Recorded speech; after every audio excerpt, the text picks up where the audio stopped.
Welcome student in our first lecture of vector calculus. In the complete series we will cover the following topics which are in our syllabus. The first topic is scalar and all these. The total are 10 topic here.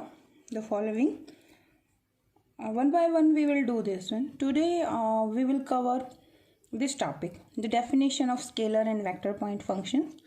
Before starting scalar and vector point functions, we should know what is a vector and how many properties is contained, how to multiply two vectors. There is a dot product and cross product. In previous classes you studied all this. So first we will take a review of all these formulas and then I will give the definition of scalar and vector point function. Here the definition is vector calculus. जहाँ calculus आ गया, that means differentiation and integration will be there. So after finding the definition of scalar and vector point function, we will find how to differentiate these scalar point functions, vector point functions, and then there is gradient of vector point, scalar point functions, and this is very important topic. And after doing all these syllabus, we are able to solve one complete question in the examination. So first the definition of what is a vector. +2 का है, थोड़ा सा हम इनके formulas करते हैं कि वो क्या बनेंगे. So what is a vector? In our previous class we studied vector is a which has a physical quantity which has direction as well as magnitude as well as direction. तो आप इसको denote करते हैं generally a arrow and in Cartesian coordinate system we give this a1 i, a2 j and a3 of k. ठीक है, a1 a2 a3 in previous classes you studied these are the constants. ठीक है, अब हम क्योंकि vector calculus BTech का या higher level का पढ़ेंगे तो these are not constant, they may be variable. तो वो आज के लेक्चर में हम लास्ट तक कर लेंगे. तो एक बी वेक्टर और डिफाइन करते हैं, b1 i, b2 j, b3 of k. ठीक है, अब आपने इनके ऑपरेशंस किए थे. तो first is the how to find unit vector. Unit vector को कैसे लिखते थे? एक हैट. ठीक है, what is unit vector? A vector which has direction and unit magnitude. तो if vector is given to you, this is very important. जब मैं आपको क्वेश्चन करवाऊंगी सेकेंड एक्सरसाइज के तो बड़ी इसकी जरूरत पड़ने वाली है मुझे. तो हाउ टू फाइंड दिस? कोई भी वेक्टर आपको गिवन है, उस वेक्टर को उसी के मैग्नीट्यूड से डिवाइड कर दो. Now the question is how to find this magnitude. ये the vector is this one. How to find magnitude? This is a1 square, a2 square plus a3 of square. मतलब आपके पास ये कंपोनेंट पड़े हैं along X direction, Y direction, Z direction. अगर कोई पूछे कि वेक्टर है क्या, तो आपने ऐसे कुछ किया होगा. This is your x, Y and Z axis. Any point here, this is suppose my a vector, this is my a vector. तो दिस कंपोनेंट क्या है? अलोंग एक्स एक्सिस आई से मल्टीप्लाई है ना, तो दिस इज कंपोनेंट होता है. तो ये a1 कोमा क्या लिखते थे इसे? a1 a2 and a3 this one. तो how to find the unit vector? This magnitude से हम गिवन वेक्टर को डिवाइड कर दें तो we got a unit vector. Unit vector just the direction of this vector. देखो अब मैंने यहाँ एरो भी डाल दिया एंड दिस वन. ये भी एक रिप्रेजेंटेशन है कि how to write this one. तो ये इसके एक साथ में डायरेक्शन एरो लगा देते हैं तो ये इसके रिप्रेजेंटेशन है. विदाउट एरो हमारा वेक्टर काउंट नहीं होगा. ठीक है, तो ये आपने किया था. अभी यूनिट वेक्टर निकल गया. और मुझे क्या चाहिए इस क्लास में प्रीवियस नॉलेज में से? I need how to find the dot product. A and B are the two vectors, they are 3 dimension vectors. तो A vector dot of second B vector, this is equal to, किसी को याद है formula क्या होता था? This is a का magnitude, B vector का A vector, B vector. This is not B2. This is A vector and B vector. इसका magnitude into में cosine of the angle, cos of theta. Theta is the angle between these two vectors. Suppose this is my A vector and this is suppose my B vector, and angle between them is this is theta. So this is given by this. Sometime I need this formula. मैं आपसे पूछूंगी भी cos theta का formula क्या होता है. In that case you will give me A vector dot product with B vector divided by their magnitude. Magnitude है तो A vector का magnitude. Magnitude is calculated by this formula. Sometime हम practice कर लेते हैं कि without array is your magnitude. It means my A vector magnitude is denoted by simple A vector. Simple A, not vector. So I can write this expression as A vector dot B vector divided by A into B. A B का मतलब है this is the magnitude of A and B. Now the question is, मतलब यही formula आप कई तरीके से पूछ सकते हैं. हो सकता है कि मान लो मैंने एंगल पूछ लिया, आपको ए वेक्टर गिवन है, बी गिवन है, तो मैग्नीट्यूड आप निकालोगे. तो how to find this dot product? If the vectors are given in Cartesian form you can directly write the dot product. How? A dot B is equal to, ये मतलब आप कर चुके हो तो मैं जस्ट ओवरव्यू देने वाली हूँ बच्चे. तो इसमें कैसे करना है आपने, आई के कंपोनेंट के साथ, जे के साथ और के साथ मल्टीप्लाई हो जाएगा. तो this is A1 B1 A2 B2 A3 B3. ठीक है, तो this is the dot product. Then next formula is cross product. A vector cross B vector. अगर मैं आपको कहती हूँ कि give me the formula for this, तो दो तरीके से इसे कर लेंगे हम. एक तो ये इसी फॉर्म में कि थीटा अगर आपको गिवन है. एक चीज़ नोट करना, जब आप डॉट प्रोडक्ट लेते हैं, this is magnitude, this is magnitude, this is cos theta value, तो ए डॉट बी कैसा आंसर आएगा? दिस इज अ स्केलर और अ वेक्टर. तो remember dot product is always scalar quantity. ठीक है. Then cross product. Cross product of two vector A and B is given by A magnitude, B magnitude, sine of the angle between them and n cap and hat. N hat is a unit factor. This is a unit factor.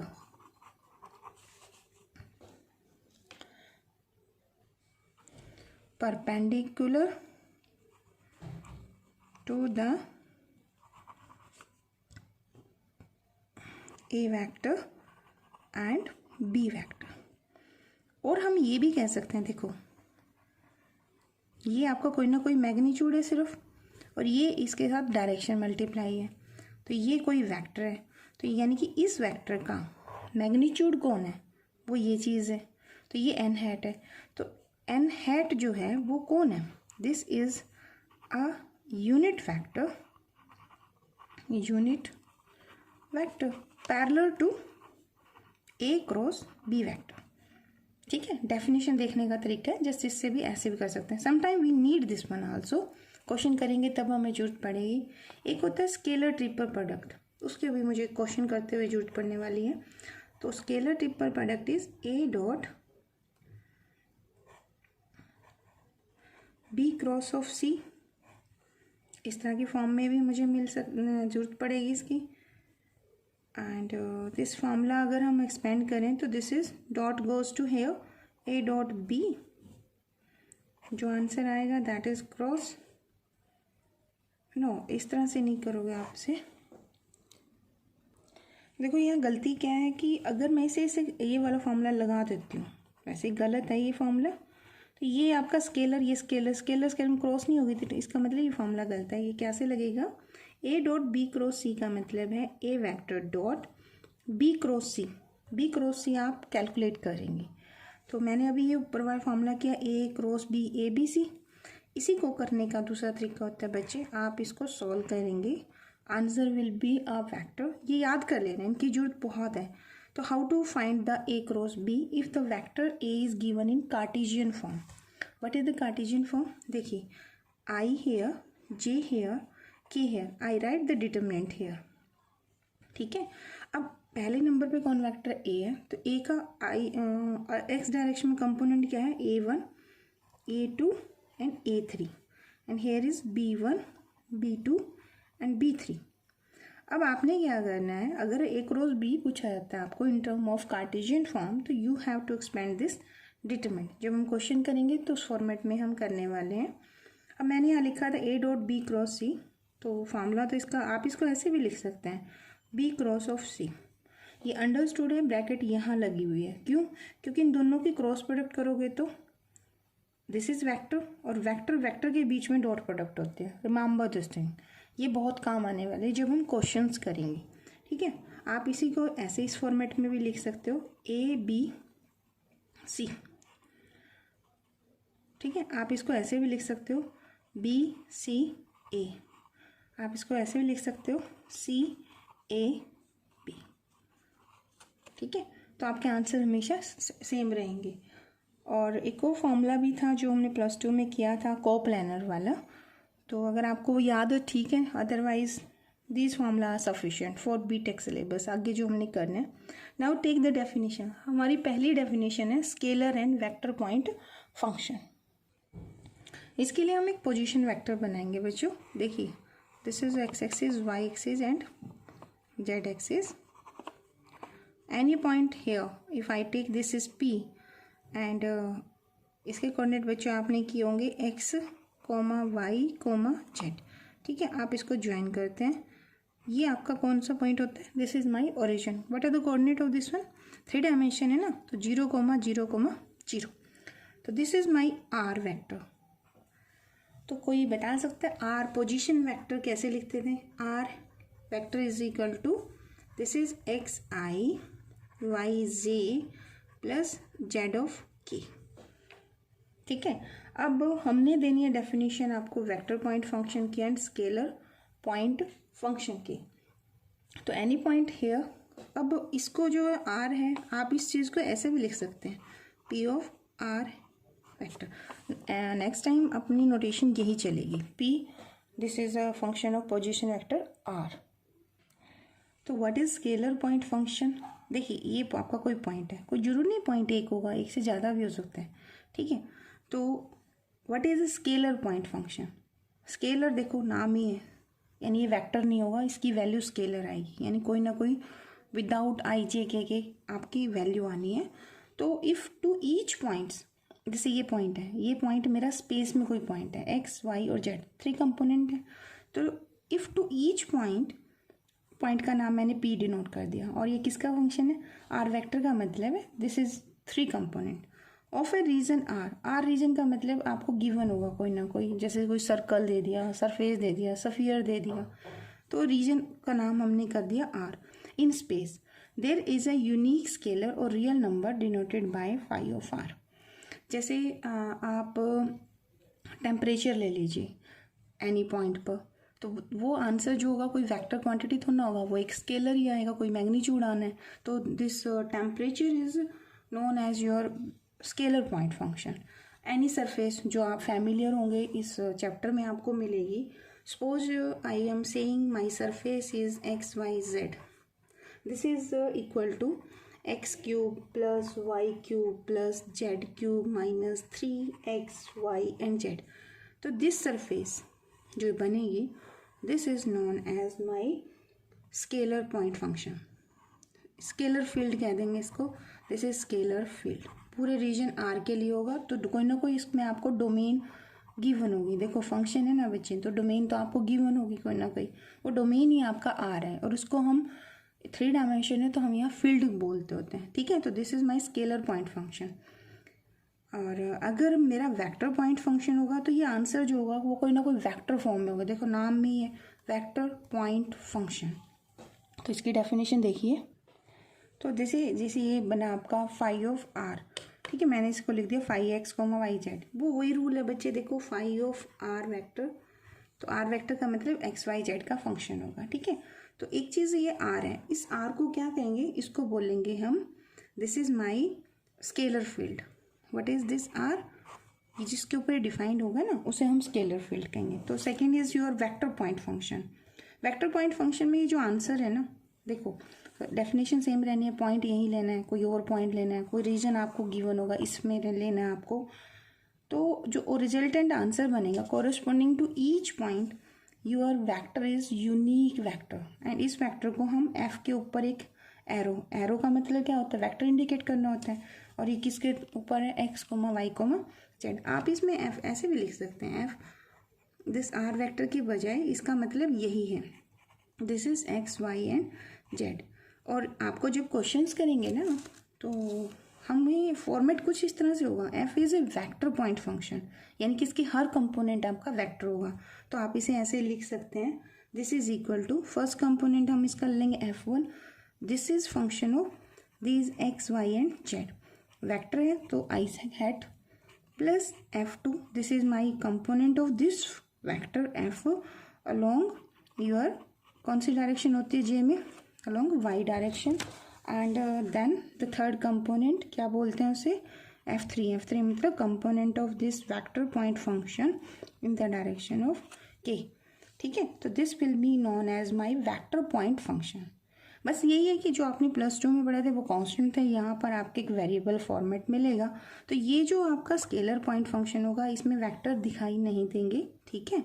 और vector point function के अंदर क्योंकि point function है तो this is function of any point in the space, तो पॉइंट को हम कैसे डिनोट करते हैं, that is R vector, that is X comma Y comma Z, triplet form में दे देते हैं। तो this is my vector point function. तो ये आर क्या कहलाएगा, दिस आर, यहाँ पर सिर्फ आर होगा, आर के ऊपर हैट नहीं होगा बच्चे। R is my region, region हमेशा स्केलर होता है। तो अगर आपका वेक्टर पॉइंट फंक्शन है तो आर यहाँ पे स्केलर फील्ड था, तो यहाँ आर क्या होगा, नाम ही बस सजेस्ट कर रहा है, तो दिस इज वेक्टर फील्ड। ठीक है, अब इन पे मुझे फॉर्मूले लगाने हैं, यहाँ पे मुझे ग्रेडियंट देखना है। तो वन मोर फॉर्मूला देखिए, जैसे आपका आर दिया हुआ है, इसकी मुझे बहुत जरूरत पड़ेगी बच्चों। आर इज व्हाट, अभी पिछले पे उसमें क्या था, this is X I Y J plus Z of K. ठीक है, तो आर डॉट आर ये किसे इंडिकेट करेगा, कौन बता सकता है। तो this is what, X X के साथ यानी X square plus Y square plus Z square. कैसे लिखा मैंने, डॉट प्रोडक्ट वाला फॉर्मूला अप्लाई कर दिया, एक्स एक्स के साथ जाएगा। तो इसको हम क्या लिख सकते हैं, we can write this is R square. हम इसे और भी लिख सकते हैं कुछ, आर वेक्टर का मैग्नीट्यूड का square, this is what X square plus Y square plus Z square.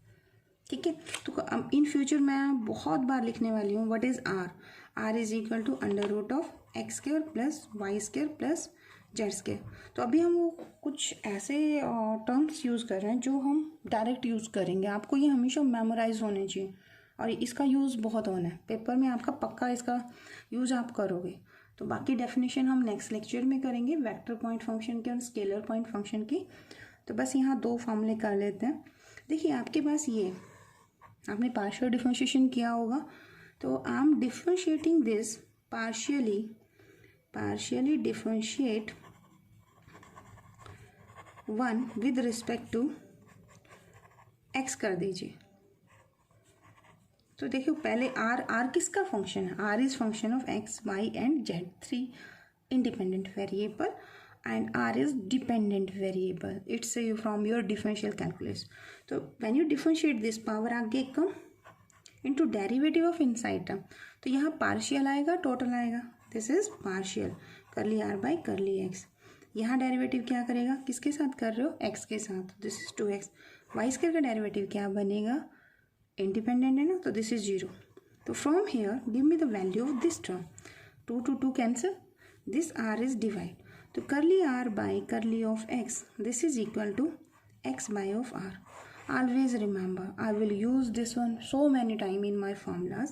Similarly, अभी आप करिए partial differentiate 1 with respect to y, लिख लोगे, partially differentiate 1 with respect to y, क्या बनेगा बच्चों, this is 2r curly r by curly y is equal to 0 to y, and curly r by curly of y, this is equal to y बाई r। Similarly, partially differentiate 1 with respect to किसके साथ करना है, z के साथ। तो left hand side क्या देगा answer, 2r into derivative of inside term with respect to Z is equal to 0 plus 0, Z का डेरिवेटिव क्या आएगा 2z, and from here curly r by curly z is equal to Z by of r। ठीक है, तो अभी इनकी practice करें, बाकी फॉर्मूले हम कल करेंगे। Thank you so much.